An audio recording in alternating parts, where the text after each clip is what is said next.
I've wanted to produce this podcast for quite some time, and I know it's not strictly following the progress through part two.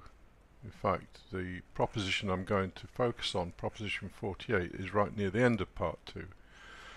But it ties an awful lot of things together, and I don't know how long this podcast is going to last, probably quite a long time actually, because there's a lot of ground to cover. Anyway, the title, No One at Home, might have piqued your interest. And there are two ways for us to live. One is for there truly to be no one at home. The other one is to be aware that there's no one at home, in which case there is someone at home, but not in the way we usually think about it. Anyway, this is the fairly startling conclusion that we reach by reading Proposition 48, and I've got lots of supporting material here, which is why it will be probably quite a long podcast. So, go and make yourself a coffee or something. I've got a cigar because I'm going to take breaks during producing this one, which I don't normally do, but this is heavy duty material and there's a lot of it. So, let me get started. Well, the place to start in all of this is a discussion around causality and free will. And it isn't only Spinoza who talked about these things. When we get on to Schopenhauer and Kant, you'll see very similar arguments. And we have no free will. I mean, it's fairly well established, even in modern neuroscience.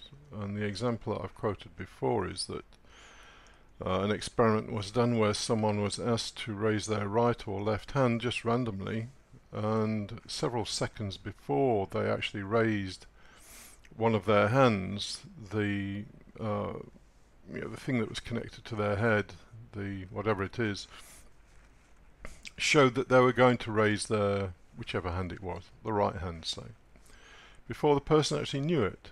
The brain had already done it. So even modern neuroscience is confirming that we have no free will, and that has very, very deep implications. Now let me start with what might seem like a somewhat unrelated axiom from part one.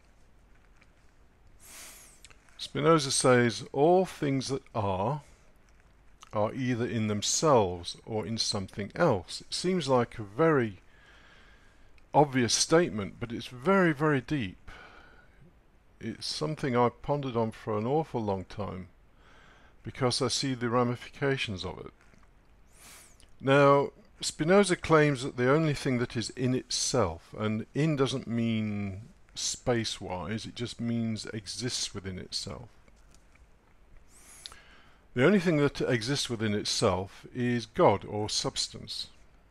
And it exists within itself because it is self-existing, self-causing, according to Spinoza. But everything else exists within something else. So you and I exist clearly within a physical world we didn't create, a mental world we didn't create. You might think you did, but you didn't. This is where U.G. Krishnamurti talks about the world mind. People think he's talking about some woo-woo, but he isn't. He's just saying that our mind is formed by all the influences around us. If you'd never come across, if you'd never been taught at school that there is such a thing as a triangle, you would know nothing about triangles, because triangles don't seem to appear in nature. So you would never have come across that idea. So our ideas are not, how can I put it? They're not our property as such. They are things that we ingest from our environment and from our experience with the environment.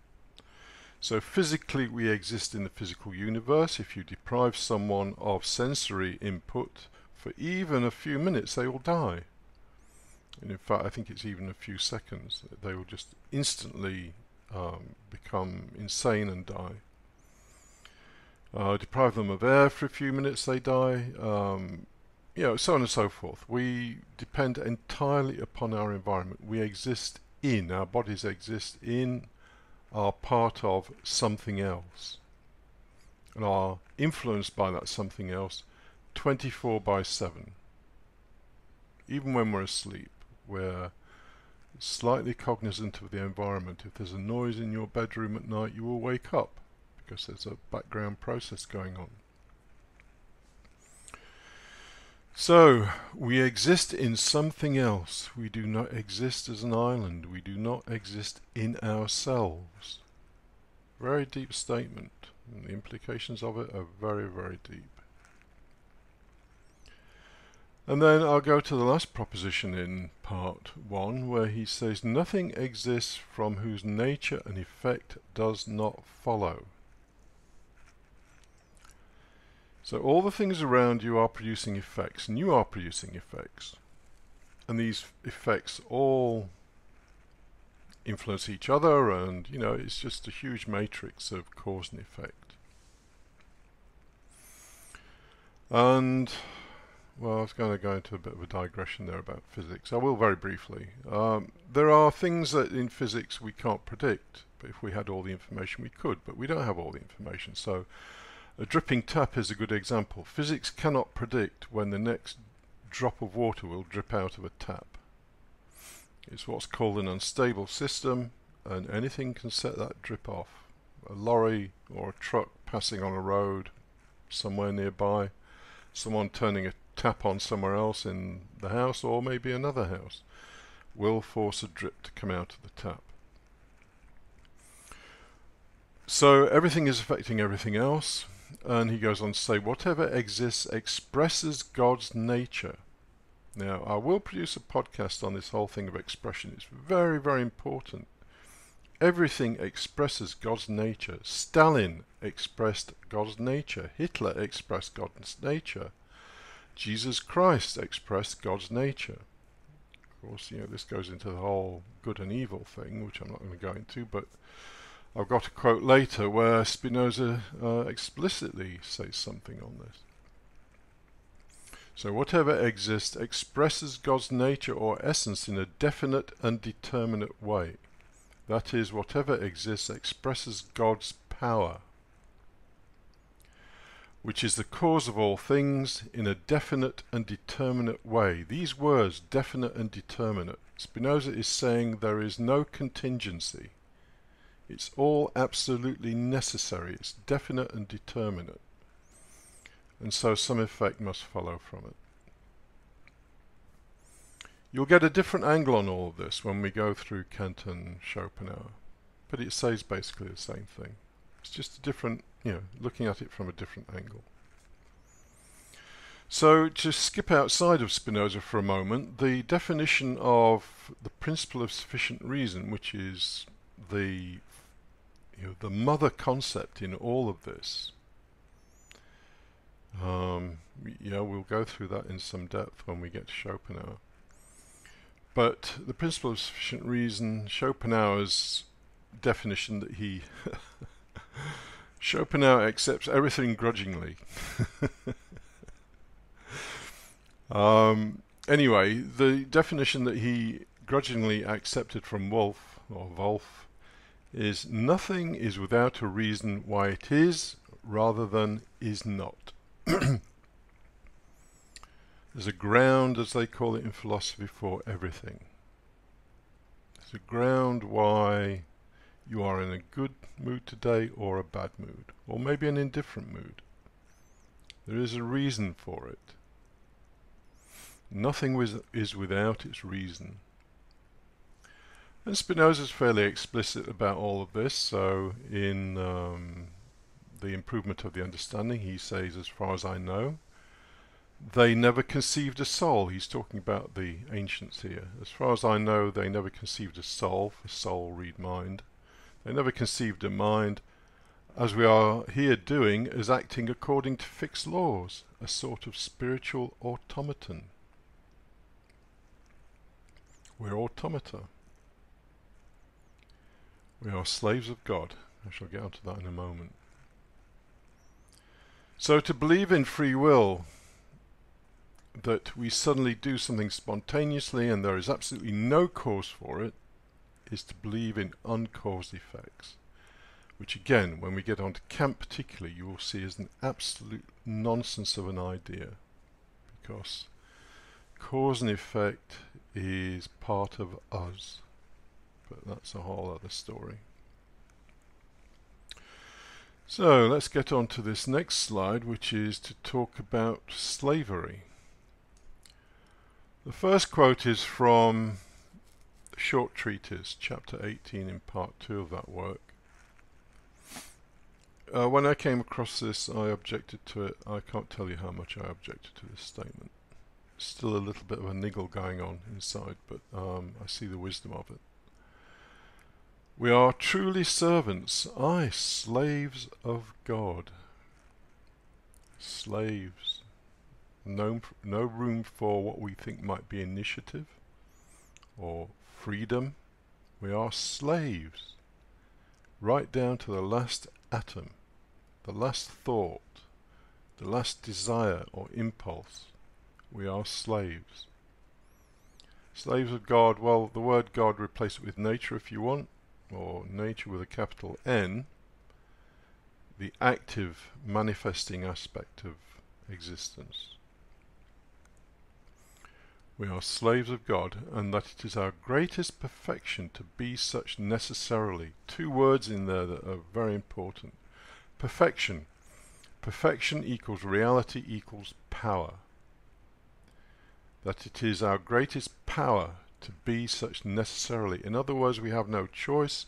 The universe, according to Spinoza, the whole of existence, both in our minds and in our bodies, because those are the only two things we know, those two things happen in the way they happen absolutely necessarily. There is no contingency, which is why in part 2 Spinoza spends a great deal of time telling us that contingency is just imagination. Oh, it could have been this, it could have been that, and should have, would have, and all that kind of stuff. Waste of time, just imagination. And then in letter 19, he says, "It is indeed true that the wicked express God's will in their own way." Because, as you probably know, in most religions, well, Christianity more than others, Islam has a more mature view on good and evil, and knows that God is beyond good and evil, that you cannot constrain the whole to act in a certain way, because then it wouldn't be the whole, there'd be something outside it constraining it. So the wicked express God's will in their own way. So by the wicked, as I mentioned earlier, we're talking about Stalin and Hitler and Pol Pot and whoever else you want to put in that category. Because the universe has a destructive element as well as a creative one. Things get destroyed as well as they get built up. It's the nature of the thing. And so agents are required to do that. So the whole notion of is God all-powerful or is he all good, and all those arguments go out the window when you suddenly accept, well, yeah, the universe is as it is, and the whole of it is God's, or nature's with a capital N, way of expressing itself. It may not always be acceptable to us, and we will probably judge it, but all the same, that's the way it works, according to Spinoza. Now I need to clarify some points here. Spinoza uses the word understanding, will and desire. Well, desires are things that come from your conatus, your striving to exist. So a desire for food, water, sex, a brand new shiny Mercedes so you can assert your power, whatever it might be. And this statement here that comes from right at the start of the definitions of the emotions in part 3 took me years to understand. You might not see why it took me years to understand, but it did. So he says, desire is the very essence of man, insofar. This is the thing with Spinoza. Miss a word and you misinterpret what he's saying for years. And then other parts of the ethics don't make sense. And you're suddenly thinking, well, if our essence is desire, then we can't help that, blah, blah, blah. But he's saying desire is the essence of man insofar as his essence is conceived as determined to any action from any given affection of itself. Well, let me untangle that one. What he's basically saying is that unless we are affected in some way, or the body is affected in some way, or the mind is affected in some way, there are no desires. So if your body is running short of water, then it's affected and you want water. If your body is affected by not having had sex for 2 years, then you will probably want sex. And in the mind, if your mind is affected by, well, as Spinoza says, the mind only knows itself through the affections of the body. So it's really the body that generates the desires. The mind only reflects those in terms of the ideas that are associated with those affections. But, that's another story. But anyway, so that's desire. It comes from our essence when our body is affected in some way. So that's desire. Remember that. It's a separate thing to will.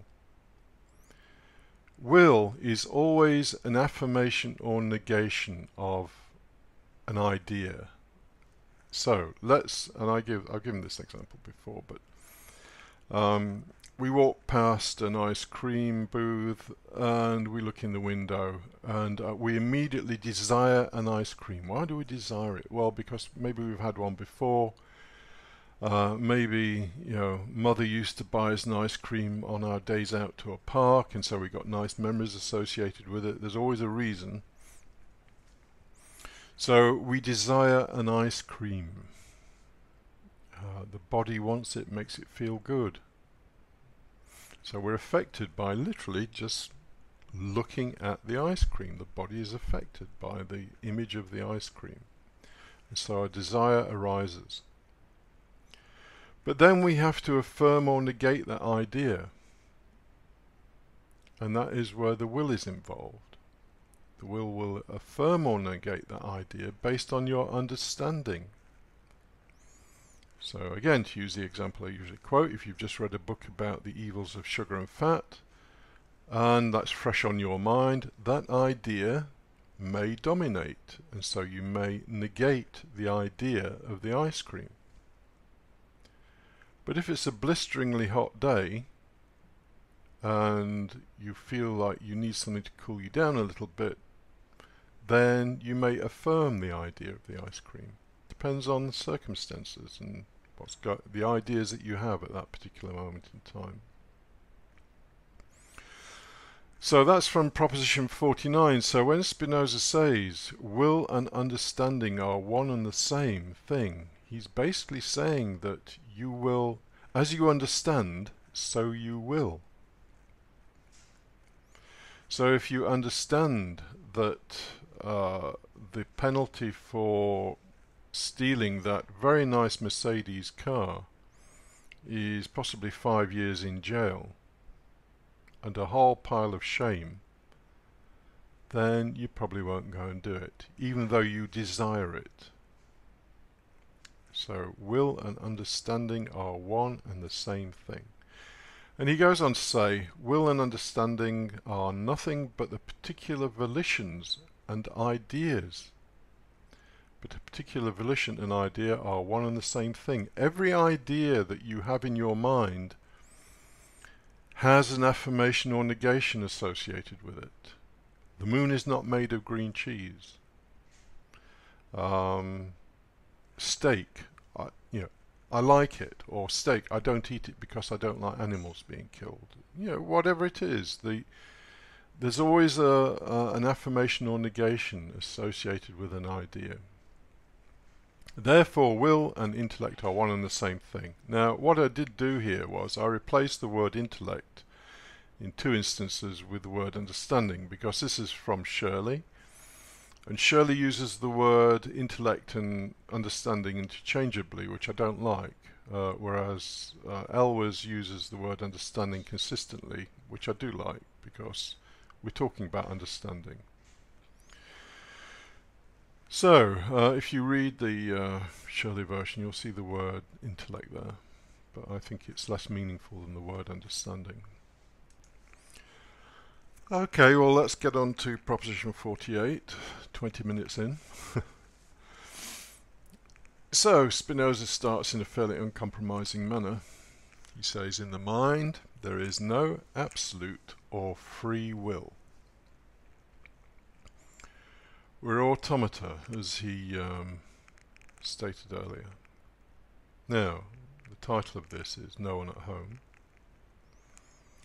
If we're automata, then clearly there's no one at home. There is nothing within us that we can say is me. There is in a way, but I'll get onto that later. But in the mind there is no absolute or free will. The mind is determined to this or that volition, so this or that decision, by a cause, which is likewise determined by another cause, and this again by another, and so ad infinitum. So an infinite chain of cause and effect has caused you to do whatever you're doing today. You may say, well, I've decided to do this, and then you ask, well, why did you decide to do that? And as Spinoza says, we're cause blind. And as Einstein very nicely preceded Schopenhauer's treatment of the whole thing when he said, we can want what we can do what we want, but we cannot want what we want. It's the same thing. You are a slave of God, a slave of nature, just trundling along as circumstances and the environment and your conditioning dictates. Now, a little admission here. When I've really understood what Spinoza was saying in propositions 48 and 49, I was so shocked by it, I had to go and lay down. Sounds a bit melodramatic, but it's true. That's what I had to do, because at some point it hit me. Yes, I can see it. There is no self. There's just a conditioned automaton trundling along, and no matter what we think or feel or do, it's conditioned. As Spinoza says, the mind is determined. It's not some free will thing. The mind is determined to this or that volition by a cause. And we are not the cause. Something happening or someone saying something or whatever is the cause. So this gets more extreme the further we go into it. I haven't got the whole of the proposition here, it would take too long. So he then goes on, the mind is a definite and determinate mode of thinking. Those words again, definite and determinate. No room for contingency. And as a mode, it's a thing in the world of thought. The mind is a definite and determinate thing of thinking, a thinking thing. And thus it cannot be the free cause of its actions. That is, it cannot possess an absolute faculty of willing and non-willing.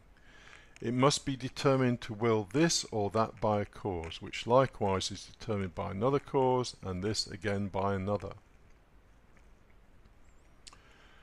But here's where Spinoza really drives it home in the Scholium. In the same way, it is proved that in the mind there is no absolute faculty of understanding, desiring, loving, etc. There is no one at home. There is no one in there that is loving or desiring or understanding. Let me read the rest of it and maybe it'll be a little bit clearer why that's the case.